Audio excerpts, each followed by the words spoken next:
इस बांसुरी को देख रहे हैं आप? इसकी मधुर धुन सुनकर हर कोई मुग्ध हो जाता है, परंतु इसकी उस पीड़ा को कोई नहीं समझ सकता जो इसने बांस से बांसुरी बनने में पाई है। पीड़ा सहकर ही इसमें से सुर निकलते हैं जो मन को शांति देते हैं। इसी प्रकार पत्थर से प्रतिमा को देव रूप बनने में छेनी और हथौड़ी की मार सहनी पड़ती है, तभी उसकी पूजा होती है। बात यह है कि निर्माण के लिए स्वयं के टूटने का विज्ञान बहुत ही आवश्यक है। जब टूटकर चूर हो जाओगे तभी नया अस्तित्व पाओगे, अर्थात शक्ति पाने से पूर्व पीड़ा का भोग करना आवश्यक है। यदि पीड़ा से भागोगे तो शक्ति नहीं पाओगे। अभी आप पर निर्भर करता है कि आपको बांस बनकर रहना है या बांसुरी, पत्थर बनकर रहना है या प्रतिमा के रूप में सजना है।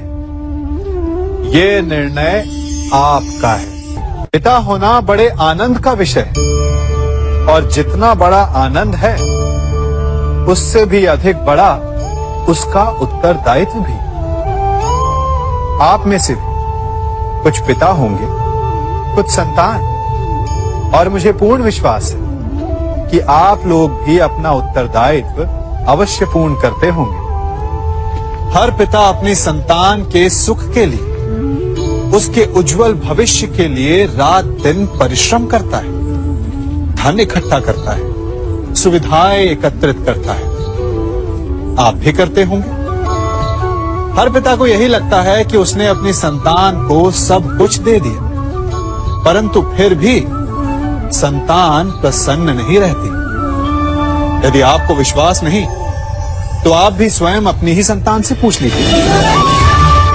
उनको अवश्य कहीं ना कहीं कोई कमी अनुभव होती होगी, और इसका केवल एक ही कारण है, और वो है पिता की भूल। उसे लगता है कि उसने अपनी संतान को सब कुछ दे दिया, परंतु वास्तव में वो उसे सबसे अमूल्य विरासत दे ही नहीं पाता, और वो अमूल्य वस्तु है समय। अपनी संतान को समय दीजिए, उसे समझिए, उसे समझाइए, उसके साथ खेलिए, और जीवन के मैदान में उसे खेलना सिखाइए। उसे संस्कार दीजिए, उसे उसके मार्ग पर चलने दीजिए। मार्ग भटके तो उसे उचित मोड़ भी दिखाइए। विश्वास कीजिए, इससे अधिक कोई अमूल्य वस्तु आप अपनी संतान को नहीं दे सकते। युवा अवस्था भी हमारे जीवन का कितना सुंदर काल होता है ना।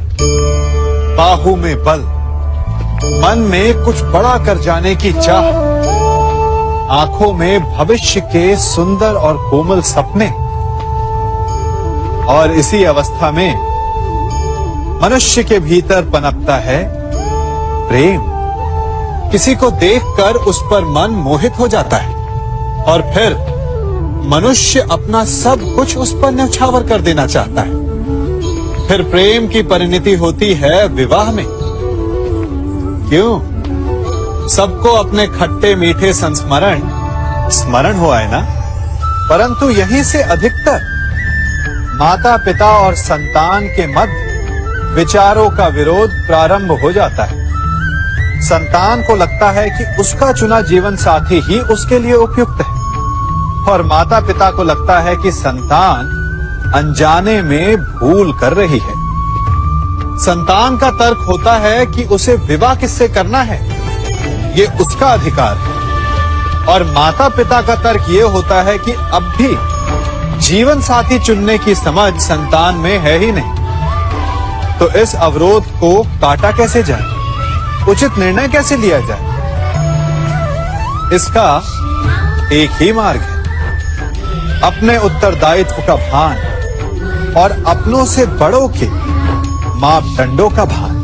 विवाह करने से पूर्व ये जान लेना आवश्यक है कि विवाह केवल अपने प्रेम को पाने का मार्ग नहीं है, अपितु विवाह से जीवन का एक नया द्वार भी खुलता है और हर नए जीवन के साथ नए उत्तरदायित्व भी होते हैं। और यदि इन उत्तरदायित्वों को समझकर निर्णय लिया जाए तो विश्वास कीजिए, आपका दाम्पत्य जीवन आनंद से भरा रहेगा और आपको कभी ये पछतावा नहीं होगा कि आपने कोई अनुचित निर्णय लिया।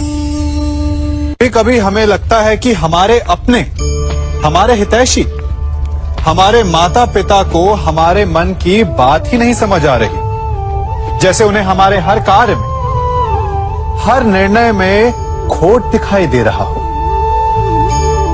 और ऐसे में हम कर बैठते हैं विद्रोह। ऐसी अवस्था में हमें वही अच्छा लगने लगता है जो हमारी मन की बातों का समर्थन करे। हम उसे ही अपना हितैषी समझ लेते हैं। परंतु जो आपसे मीठी बातें कर रहा हो वो आपका हितैषी है, ये आवश्यक नहीं। कुछ विषैले फूल बड़े सुंदर दिखते हैं, कुछ विषैले फल असाधारण रूप से बड़े स्वादिष्ट होते हैं।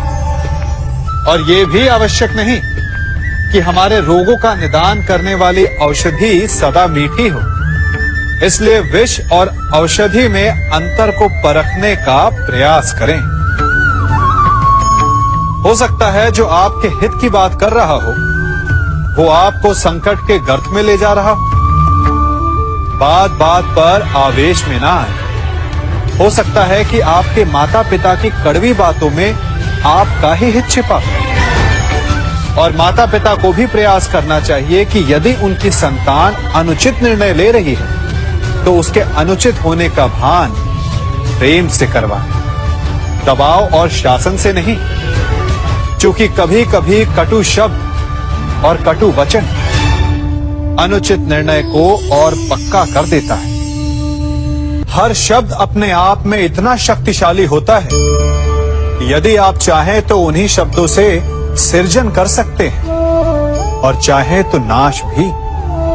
फिर चाहे सृजन और नाश नए संबंधों का हो या फिर नए युग का।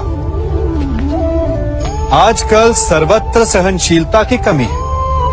बात बात पर लोग झगड़ जाते हैं, विवाद पर उतारू हो जाते हैं। कारण शब्दों का प्रयोग, शब्दों का और वचनों का उचित प्रयोग करना सीखिए। आपकी आधी समस्याएं तो वहीं समाप्त हो जाएंगी। शब्द हमारी सबसे बड़ी पूंजी, उनका सोच समझकर भली प्रकार उपयोग करना ही श्रेयस्कर। जो शब्द की महिमा और शक्ति को पहचान गया वो इस सृष्टि के आनंद को भी समझ गए। आप भी समझिए, हम सब जीव हैं, अर्थात जीवन जी रहे हैं और जीवन जीते समय उसके पश्चात की कल्पना भी करते हैं कि मृत्यु के पश्चात हमें स्वर्ग मिलेगा, नर्क, अप्सराओं का नृत्य देखने को मिलेगा या यमदूत हमें दंड दे रहे होंगे। परंतु एक प्रश्न सामने आता है, कभी ऐसा हो सकता है कि मृत्यु किसी और की हो और स्वर्ग हमें मिल जाए? नहीं, हमें स्वर्ग और नर्क हमारी ही मृत्यु के पश्चात मिलेगा। अर्थात यदि फल पाना है तो कर्म स्वयं को ही करना होता है। केवल सोचने से कुछ नहीं होता, स्वप्न देखने से कुछ नहीं होता। उसे पूर्ण करने के लिए स्वयं ही परिश्रम करना होता है। तो उठो, जागो और लक्ष्य की प्राप्ति तक संघर्ष करो, क्योंकि यही एक मार्ग है स्वयं को संतुष्ट करने का, स्वयं को आगे बढ़ाने का। इस अग्नि को देख रहे हैं? क्या क्या कर सकती है ये अग्नि? प्रकाश दे सकती है, भोजन पका सकती है और चाहे तो हमें जलाकर भस्म भी कर सकती है। ये जल हमारी प्यास बुझा सकता है या हमें डुबो कर मार भी सकता है।